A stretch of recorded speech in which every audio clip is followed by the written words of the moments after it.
Hello everybody once again welcome back to hell garden. ये episode number 506 of flame emperor. पिछले part में poison demon realm का एक छोटा सा आर्क खत्म हो गया था, जो कि होता है पॉइजन गॉड इनहेरिटेंस। लास्ट में शाओशान पॉइजन गॉड पैलेस वापस लौटने का इरादा बनाती है। तो चलो हम भी शुरू करते हैं एपिसोड को यहीं से। ये पॉइजन गॉड पैलेस, जो कि पॉइजन गॉड रियम के बिल्कुल कोर में स्थित था। हम इस पूरे एरिया को पॉइजन गॉड डोमेन कह सकते हैं। जैनर और बाकी लोग जहाँ पे पहुंचे होते हैं वो भी पॉइजन गॉड पैलेस की कई टेरिटरीज में से एक थी। बेसिकली पॉइजन गॉड डोमेन के अंदर का वर्ल्ड ही इतना अजीब था कि जैन ने अब तक ऐसा कुछ देखा नहीं था। यहाँ पॉइजनस माइज्म हर तरफ फैला होता है, चाहे जमीन हो या फिर आसमान। जगह जगह पे दिखाई देते हैं वेनमस इंसेक्ट्स। बेसिकली सच में पॉइजन की दुनिया थी। यहाँ के टॉक्सिन्स यहाँ डेंस होते हैं कि अगर कोई तैयारी करके ना आए तो इन्हें छूने पे अच्छे अच्छे एक्सपर्ट्स एक ही बार में खत्म हो सकते हैं। ये पॉइजन गॉड बहुत बड़ा होता है, लेकिन इसके अंदर की कई सारी बिल्डिंग्स ट्रायंगुलर शेप में बनाई गई थी।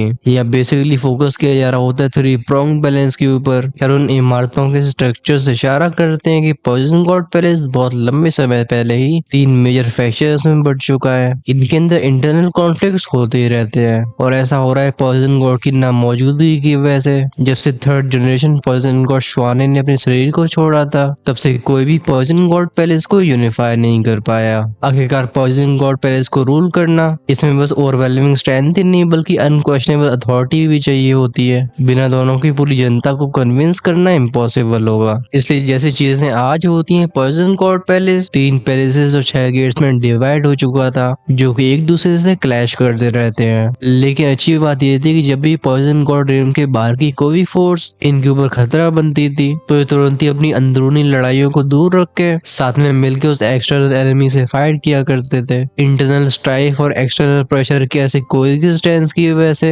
हजारों सालों से पॉइजन गॉड पैलेस कुछ इस तरह से रन करता है। इस वर्ड में हम ध्यान देते हैं 3 ग्रेट पैलेसेस में से एक में, जिसका नाम था जिंगयू पैलेस। इनके पहाड़ों की गहराइयों में एक पवेलियन मौजूद थी, जहाँ पे 2 फिगर्स मौजूद होते हैं। इनके एक्सप्रेशंस काफी काम थे, लेकिन माहौल को फील करके साफ बताया जा सकता है कि यहाँ पे कुछ जरूरी चल रहा है। एक आवाज कहती है पॉइजन सोल सन को गए हुए बहुत लंबा समय हो गया, अब भी कोई खबर क्यों नहीं आई। पॉइजन गॉड का सिलेक्शन अप्रोच कर रहा है इस बार। बाकी के 2 पैलेस ने बहुत ही शानदार यंग फिगर्स को प्रोड्यूस किया है। उनसे अगर कंपेयर कर जाए तो हमारे पैलेस के टैलेंट्स ये कहीं ना कहीं मीडियोकर लगते हैं। इस पवेलियन में मौजूद होती है एक मिडिल एज वुमन, जो देखने में ब्यूटीफुल एंड मेच्योर लगती है, लेकिन अभी आंखों में चिंता लेके वो अपने सिर को हिला रही थी। हालांकि उसका ऑरा भी बिल्कुल नॉर्मल नहीं था। वो इस पॉइजन गॉड पैलेस के पावरफुल बींग्स में से एक होती है। इसके बगल में एक बुड्ढा खड़ा हुआ था जिसने हरे रंग की रोब्स पहन रखी होती है। वो एक हैवी एक्सप्रेशन के साथ बोलता है, पैलेस मास्टर आप प्लीज ऐसे एंग्शियस मत होइए। पॉइजन गॉड सिलेक्शन में चाहे कोई भी पार्टिसिपेट कर ले, अगर उनके पास 2 ग्रेट पॉइजन गॉड्स के टोकन नहीं होते हैं तो फिर पब्लिक को कन्विंस करना इम्पॉसिबल होगा। और तो और पैलेस के इमोर्टल एल्डर्स, इनकी सोच पहले से ही बहुत कंजर्वेटिव है। बिना पॉइजन गॉड टोकन की इलेक्शन अल्टीमेटली तीनों पैलेसेस के बीच का बस एक कॉम्पिटिशन रह जाएगा। अगर मेरे हम्बल ओपिनियन की बात करी जाए तो मुझे लगता है आने वाले हजारों सालों में भी हमारी पॉइजन गॉड पैलेस में एक नई पॉइजन गॉड का अपीयर होना बहुत मुश्किल है। ओल्ड मैन साई करके कंटिन्यू करता है, पॉइजन गॉड कर्लन और 10,000 पॉइजन होली पेल। थर्ड जनरेशन पॉइजन गॉड के जाने के बाद ये दोनों ग्रेट टोकन्स मिसिंग हैं। हालांकि हम इन्हें लगातार ढूंढ रहे हैं, लेकिन कोई सफलता नहीं मिल रही। पॉइजन गॉड पैलेस ने डीमन रियम के 1/3 हिस्से को ऑक्यूपाई कर रखा था, लेकिन अगर इन्हें कोई पॉइजन गॉड लीड नहीं करता है तो अपनी पीक एग्जिस्टेंस की पोजीशन को मेंटेन करना बहुत डिफिकल्ट होगा। वैसे भी हाल ही में डीमन रियम को कई हॉस्टाइल पावर्स ने घेरना शुरू कर दिया है, और डीमन सोर्ड जो कि एक और सुप्रीम आर्टिफैक्ट है, वो भी 10,000 सालों से मिसिंग है। अगर ये बैलेंस टूटा तो इवन पॉइजन गॉड पैलेस जैसा जाइंट भी ढह सकता है। पैलेस मास्टर जिंगयू बोलती, लगता है इस मामले को बहुत ध्यान से हैंडल करना होगा, जाओ तैयारियां करो। भले हमारा जिंगयू पैलेस इस बार हार भी जाए, लेकिन तब भी हमें वो हार डिग्निटी के साथ चाहिए। मैं बस उम्मीद करती हूँ कि इस ट्रिप में कोई भी ट्रेजेडी नहीं होगी। ये बोलते बोलते उनके दिमाग में कई पास्ट मेमोरीज सरफेस होती हैं, जो कि उनके एक्सप्रेशंस को और भी डार्क कर देती है। हर बार जब तीनों पैलेसेस पॉइजन गॉड के सिलेक्शन के लिए इकट्ठे हो देते हैं तो इनके बीच में क्योरिटी कॉन्फ्लिक्ट एरप्ट होता है, और इस अंदरूनी बैटल में पूरे पॉइजन गॉड पैलेस को भारी कीमत चुकानी पड़ती है। भी हमारे कानों में याद एक वुश की आवाज, एक ग्रीन रोड फिगर अपेयर हुआ था, जो कि रिस्पेक्टफुली बोलता है, पैलेस मास्टर बुरी खबर है, लैंगयू पैलेस की पॉइजन मेडन हमें चैलेंज करने के लिए आई है। है। वो हमारे जिंगू पैलेस की पॉइजनस मेडन से फाइट करना चाहती है। वो ऑलरेडी हमारे माउंटेन के नीचे पहुंच चुकी है। उसके उस अजीब से पॉइजन से इन्फेक्ट होके हमारे कई डिसाइपल्स बेहोश हो चुके हैं। अगर हमने इस चैलेंज का सही से जवाब नहीं दिया तो जिंगू पैलेस की इज्जत मिट्टी में मिल जाएगी। तब एक और गार्ड अपीयर होता है जो कहता है palace master poison soul child वापस लौट आई है और लगता है उनके साथ कई पावरफुल फिगर्स भी हैं, लेकिन उनके औरे वो इंसानों से मेल खा रहे हैं। एक पल के लिए इस पवेलियन के आसमान में ये दोनों न्यूज एक दूसरे से टकराती हैं। वो ओल्ड मैन तुरंत ही हेजिटेशन में पड़ गया था। इवेंट्स इस तरीके से होंगे उसने सोचा नहीं था। वो कहता है पैलेस मास्टर ये पैलेस मास्टर जिंगू डिसाइसिवली कहती है डाइयो जाओ तुम माउंटेन की फुट पे जाके पॉइजनस मेडन से डील करो। हमें पहले सिचुएशन को स्टेबलाइज करना होगा। मैं पॉइजन सोल चाइल्ड से मिलने के लिए जाती हूँ और याद रखना अपनी कल्टिवेशन का फायदा नहीं उठाना है। जब तक आखिरी शब्द सुनाई दिया था पैलेस मास्टर जिंगू का फिगर एक हरे रंग की स्मोक में बदल के गायब हो जाता है। वो एक स्पेशल पैसेज में एंटर कर गई थी। उन्हें जाते हुए देख के वो बुड्ढा मनी मन में कहते हैं पैलेस मास्टर की स्ट्रेंथ सच में टेरिफाइंग है। मुझे लगता है वो काफी जल्दी 5th लेवल को टच करने वाली होंगी। कहा जाता है कि हमारे पॉइजन गॉड पैलेस की फॉरबिडन एरिया में बस 5th लेवल की बींग्स ही एंटर कर सकते हैं। मैं सोचता हूँ ये कितना सच है। इसके बाद ये बुड्ढा डूयू अपने गार्ड्स के साथ माउंटेन की बेस की तरफ जाने लगा था। सीन शिफ्ट होता है जब जिंगू पैलेस में ये मैटर्स चल रहे होते हैं। जन का ग्रुप चुपचाप से पॉइजन गॉड पैलेस के फॉरबिडन एरिया से बाहर आ गया था। ये उसी माउंटेन रेंज तक पहुंचे होते हैं जहाँ जिंगू पैलेस मौजूद था। अभी पॉइजन सोल चाइल्ड के एक्सप्रेशन पेल थे। वो एक वीक स्माइल के साथ बोलती है डैम इट। उस पॉइजन गॉड कलर की स्पिरिट से फाइट करते करते मेरी कल्टिवेशन में कुछ इंस्टेबिलिटी आ गई है। लगता है हम डायरेक्टली जिंगू पैलेस में एंटर नहीं कर सकते हैं। हम अभी पैलेस के बाहर हैं। क्या जन पॉइजन सोल चाइल्ड के शब्दों को इग्नोर करता है। उसकी सोल पावर फैलती है। तुरंत उसे इस जगह से थोड़ी सी दूर पे एक वेनम की वे फील हुई थी। जन बोलते हैं जिंगू पैलेस में कुछ गलत है। पॉइजन सोल चाइल्ड के एक्सप्रेशन और भी सीरियस हो जाते हैं। वो एक्सप्लेन करती है कि लगता है माउंटेन में हमसे पहले कोई और जा चुका है। पॉइजन गॉड पैलेस बटा हुआ है 3 फोर्सेस में जो है लेंगयू पैलेस, याओयू पैलेस और जिंगयू पैलेस जिसे मैं बिलोंग करती हूँ। तीनों ही पैलेसेस की टेरिटरी पॉइजन गॉड डोमेन के बिल्कुल बीच में मौजूद है। ये तीनों एक ट्रायंगुलर बैलेंस को बनाए हुए हैं। और अगर बात करिए माउंटेन ब्रेकिंग की तो इस एंशिएंट रूल को तीनों पैलेसेस ने मिलकर बनाया था। कोई भी जो कि माउंटेन की बैरियर को सक्सेसफुली ब्रेक कर देता है वो पैलेस के अंदर जाके बिना किसी रोक टोक के अपनी मन मर्जी का ट्रेजर चूज कर सकता है। लगता है वो घुसपैठ या जिंगयू पैलेस की ग्रेट इमोर्टल आर्ट के लिए आया होगा। ये बोलते हुए उसकी नजरें दूर तक जाती हैं जहाँ से वो थिक पॉइजनस मिस्ट फैल रही थी। उसके एक्सप्रेशन चिंता से भरे होते हैं। वहीं पे जियान और जुनर एक दूसरी तरफ देख के बोलते हैं ग्रेट इमोर्टल आर्ट। इनकी आंखों में थोड़ा सा इंटरेस्ट दिखाई दिया था। आखिरकार ऐसी टेक्निक ये बस उन्हीं के लिए यूजफुल होगी जो कि कल्टिवेट करते हैं पॉइजन को। तभी लिटिल फी डॉक्टर इनके डाउट्स को क्लियर करके बोलती जियान ये ग्रेट इमोर्टल आर्ट कोई पॉइजन टेक्निक नहीं है बल्कि एक फायर एट्रीब्यूट की 2 टेक्निक है। कहा जाता है कि चीज सीनियर पॉइजन गॉड ज़ुआने को मिली थी और इसे उन्होंने चुराया होता है शाओ लिंगशन से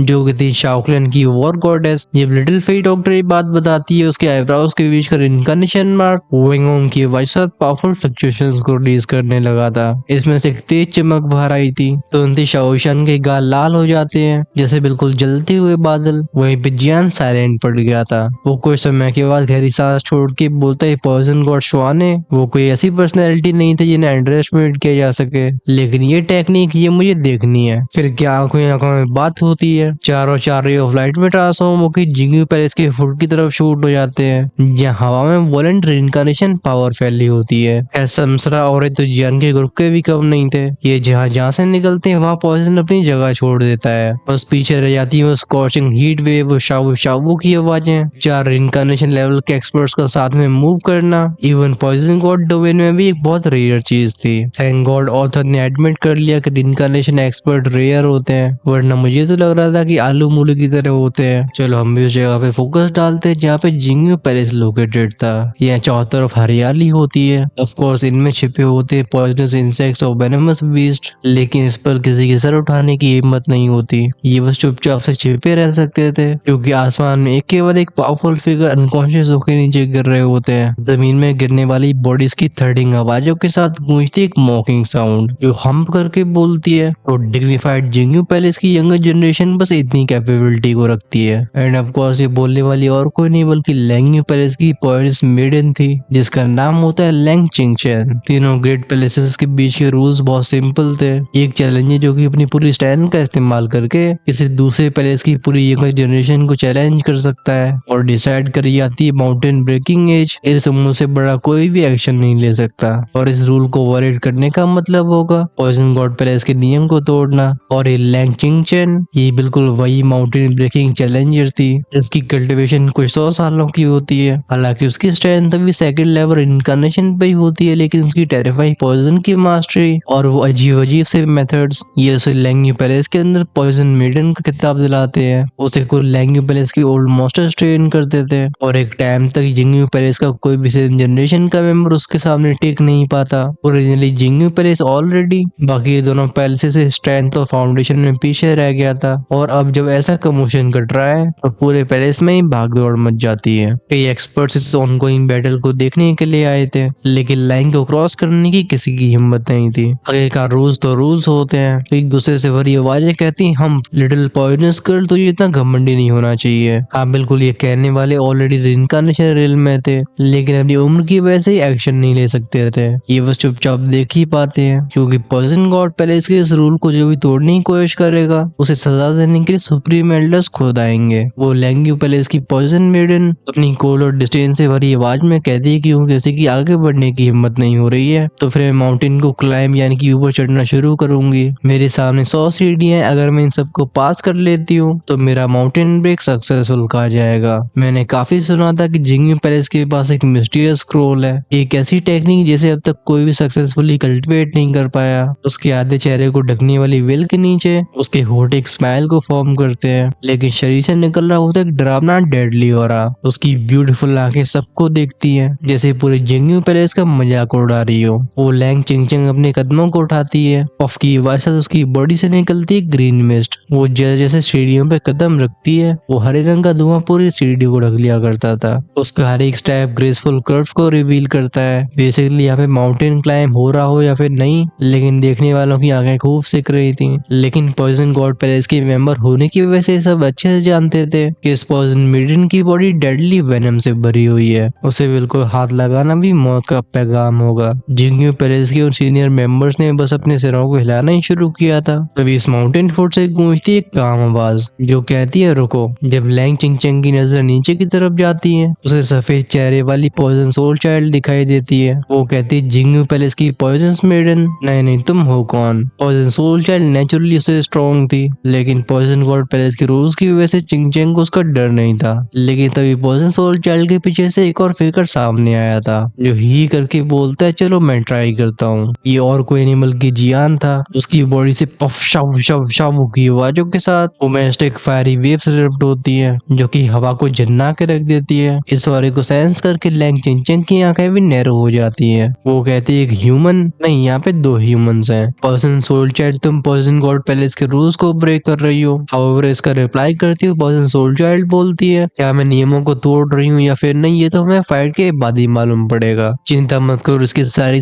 रिस्पॉन्सिबिलिटी मैं लूंगी। जियान चिंगचंग को बोलने का मौका नहीं देता, उसे भड़काती बोलते लैंग्यू पैलेस की पॉइजन मेडन बोलो क्या तुम्हें फाइट करने की हिम्मत है? उसके एक्सप्रेशन काम थे, लेकिन हथेली हल्की सी क्लेंच होती है। शरीर से रेडिएट होने वाला और भी खतरनाक हो जाता है। जियान की ऐसी हिम्मत को देख के लैंग चिंगचंग थोड़ी कंफ्यूजन में पड़ जाती है। वो सोचती है इंसान इसे खुलेआम से क्यों प्रोटेक्ट किया जा रहा है। एट द सेम टाइम उसकी बॉडी से निकलने वाली ग्रीन पॉइजनस मिस्ट उसके गोल गोल घूम के एक प्रोटेक्टिव बैरियर को बनाने लगी थी, जैसे किसी डरावनी चीज को बता रही हो। अभी शाओशान भी जियान के बगल में आके बोलती है जियान ध्यान से। हालांकि उसकी कल्टीवेशन रिइंकार्नेशन के सेकंड लेवल पे ही है, लेकिन पॉइजन गॉड पैलेस में स्ट्रेंथ ही वो सब कुछ नहीं है। जीत और हार कई चीजों से डिसाइड होती है, खासकर यहाँ पे जहर राज करता है, क्योंकि अभी अपनी पावर को पूरी तरीके से समझ नहीं पाई हूँ। मैं इस समय से कमजोर हूँ। ये सच था कि शाओशान ने 10,000 पॉइजन होली पिल को हासिल कर लिया था, साथ में पॉइजन गॉड कर्लन और पॉइजन गॉड की इनहेरिटेंस, लेकिन इन सबको बचाने के लिए उसे समय चाहिए होता है, इसलिए वो भी जियान के भी हेल्प नहीं कर पाती है। लेकिन जियान रिप्लाई करता है चिंता मत करो, ये छोटी मोटी ट्रिक्स मेरे ऊपर काम नहीं करने वाली। शाओशान तुम्हारे पास तुम्हारा मौका आएगा। और जहाँ तक पॉइजन की बात रही, इससे डील करने के लिए मेरे पास अपने मेथड्स हैं। जैसे लिटिल फी डॉक्टर उसकी रिलेशनशिप होती है, इस मैटर को जियान नॉर्मली हल्के में ही लेता है, लेकिन बात ऐसी भी नहीं थी कि उसे किसी चीज का डर हो। हाउएवर जब लिंग चाहिए सुनती है वो घुर्रा के बोलती घमंडी इंसान, मेरे सामने इस तरीके से बात करना, अगर मैंने तो सबक नहीं सिखाया तो तू सच में समझ नहीं पाएगा कि मेरा पॉइजन कितना टेरिफाइंग है। ऑल्दो जियान एक ह्यूमन वर्ल्ड का ह्यूमन होता है, लेकिन वो जानती थी कि जियान रूल्स के अंदर आता है। हमारा ध्यान भी जियान की तरफ जाता है जो कि हवा में उड़ गया था। वो सामने की तरफ इशारा करके बोलता है अपनी मूव करो। उसके शरीर को ढकने वाली ग्लास कलर होली फ्लेम, इसके टेयर को नॉर्मल लोग फील नहीं कर सकते थे, लेकिन जियान अच्छे से जानता था कि क्या चीज है, और उसे ये भी पता होता है कि पॉइजन कल्टिवेटर्स कितने टेरिफाइंग होते हैं। बस बात ऐसी थी कि फाइट बस जीत के बारे में नहीं है, ये था उस अंडरस्टैंडिंग के बारे में जो बताएगी कि होली फ्लेम कैसे पॉइजन को काउंटर करती है। वो यहाँ पे बस खुद को टेस्ट नहीं कर रहा होता है, बल्कि जियान इस पॉइजन मेडन के थोड़े से वेनम को बचा के लिटिल फी डॉक्टर को गिफ्ट के रूप में देना चाहा था। अब क्या ये उसके लिए यूजफुल होगा ये तो बात की बात है, लेकिन जियान के बिहेवियर ने लैंग चिंग को गुस्सा दिला दी थी। वो कहती है चौस है, उसके शरीर से निकलने वाला डेंस पॉइजन ऑरा ये खतरनाक स्पीड से फैलने लगा था। एक ही पल में कंडेंस हो जाता है हरे रंग की लाइटनिंग में, जो कि दहाड़ के जियान की तरफ बढ़ जाती है। दूसरी तरफ जियान अपनी फ्लेम का इस्तेमाल करके एक होली फ्लेम रूलर को बनाता है, जैसे एक जुइंग की आवाज से सामने की तरफ हैक कर दिया गया था। वो ग्लास कलर फ्लेम रूलर उन हरे रंग की जहर की रेपल से टकराती है, गूंजती हैं बहुत सारी चिरचिराने की आवाजें, हवा में कई सारे स्पार्क्स फैल जाते हैं। ऐसा लग रहा था भी फ्लेम रूलर भी करोड़ हो रही हो, लेकिन लिंग चेंग चेंग की आंखों में सरप्राइज फ्लैश हुआ था। इस इंसान की फ्लेम पावर सच में अजीब है, ये एक्चुअली उसके पॉइजन को रेस कर पा रही है। फिर वो कोड स्नॉट करके बोलती हम बस्ट। वो ग्रीन लाइटिंग एक्सप्लोड हुई थी, स्पेस में क्रैक्स बनते हैं और हम उन ग्रीन एनर्जी वेव्स को पूरे माउंटेन के फुट पे फैलते हुए देखते हैं। इस बैटल को देखने वाले जिंगयू पैलेस के सीनियर मेंबर्स ये चिल्ला के बोलते हैं इंसानी लड़के ध्यान से, ये धुआं बहुत जहरीला है। वहीं पे कोई कहता है मुंह से सहा नहीं जा रहा, मेरा सीना भारी भारी सा महसूस हो रहा है, मैं सांस नहीं ले पा रहा हूँ। तो कोई बोलता है मेरी सोल पावर सप्रेस हो गई है। और ऐसी ओवरवेलमिंग ड्राउजीनेस, बेसिकली क्राउड को इस पॉइजन का टेरर समझ में आ रहा था। और लैंग चिंग की पॉइजन आर्ट की मिस्ट्री ये जियान ने भी सेंस करी होती है। हाउएवर उसके पास भी था फ्लेम मंत्रा, जो कि उसकी बॉडी में सर्कुलेट होता है। ये होली फ्लेम को और भी इंटेंस और भी प्योर बना देता है। वहीं भी जियान के सीने के सामने एक छोटा सा एक्सक्यूजेट एंटलर दिखाई दिया था। ये बेसिकली पर्पल फ्लेम वुयू का एंटलर होता है, एक सींग। ये चुपचाप से उस पॉइजनस मिस को डिगावा कर रहा था जो जियान के शरीर में घुसने की कोशिश करती है। ऐसे चेंज को महसूस करके लैंग चिंग की आंखें श्रिंक हो जाती हैं। वो मुंह ढक के बोलती समकना, इस इंसान के पास एक्चुअली में ऐसा होली आर्टिफैक्ट है जो कि मेरे पॉइजन को भी अवॉइड कर सकता है। तो उसकी आंखों में लालच भर गया था। हाउएवर ये देखने के बाद भी जियान कहता है वेरी गुड, तुम्हारी पॉइजन आर्ट सच में तारीफ के काबिल है। हाउएवर बस इन पर रिलाई करके मुझे हराने की कोशिश तुम्हारे लिए अफसोस की बात है कि काफी नहीं होगी। उसके चेहरे पे एक अजीब सी लेजी स्माइल अपीयर हुई थी। वो अपने दोनों हाथों को फैला के बोलता है मेरे लिए अपनी सारी पावर्स का इस्तेमाल करो। वो जानता था कि लैंगी पैलेस की पॉइजन मेडन के पास और भी कई हिडन मेथड्स होंगे, लेकिन उनमें जियान बहुत इंटरेस्टेड था। ऐसा इसलिए होता है क्योंकि जियान पॉइजन और होली फ्लेम के बीच में एक सटल लेकिन डेंजरस कनेक्शन को फील कर पा रहा था, और ये चीज उसके दिमाग में हजार सवालों को जन्म दे रही होती है। अब ये सवाल तो तुम्हारे भाई के दिमाग में भी है, लेकिन हम इनके उत्तरों को ढूंढ रहे होंगे नेक्स्ट एपिसोड में। आपको क्या लगता है कि इसके पीछे का राज क्या हो सकता है? आप अपने आइडियाज को कमेंट्स में डिस्कस कर सकते हो। मुझे अगर कोई पसंद आए तो मैं रिएक्ट जरूर करूंगा। और हाँ, आज का एपिसोड आपको कैसा लगा है उसे ही बताना बिल्कुल मत भूलना। आज नेक्स्ट एपिसोड का हम कोई स्पॉइलर नहीं देंगे। चैनल की मेंबरशिप से ओपन है। अगर आपसे कल के एपिसोड का इंतजार नहीं हो रहा है, उसे आज शाम को ही देखना चाहते हो, आई मीन रात को, क्योंकि आजकल अर्ली एक्सेस एपिसोड काफी लेट रिलीज हो पा रहे हैं। लेकिन अगर आप तब भी औरों से आगे रहना चाहते हो तो डेफिनेटली ज्वाइन कर सकते हो चैनल की मेंबरशिप को, जिसमें बेसिकली कई लेवल्स हैं, लेकिन जो चूज करते हैं इमोर्टल एम्पायर या उससे ऊपर के लेवल को, तो वो कुछ समय के बाद 2 से 3 पार्ट्स आगे रह पाएंगे। ज्वाइन का ऑप्शन मिलेगा चैनल के होम पेज और सब्सक्राइब के साइड में। I think you should definitely check that out. So या तब तक के लिए दिस इज गुड बाय।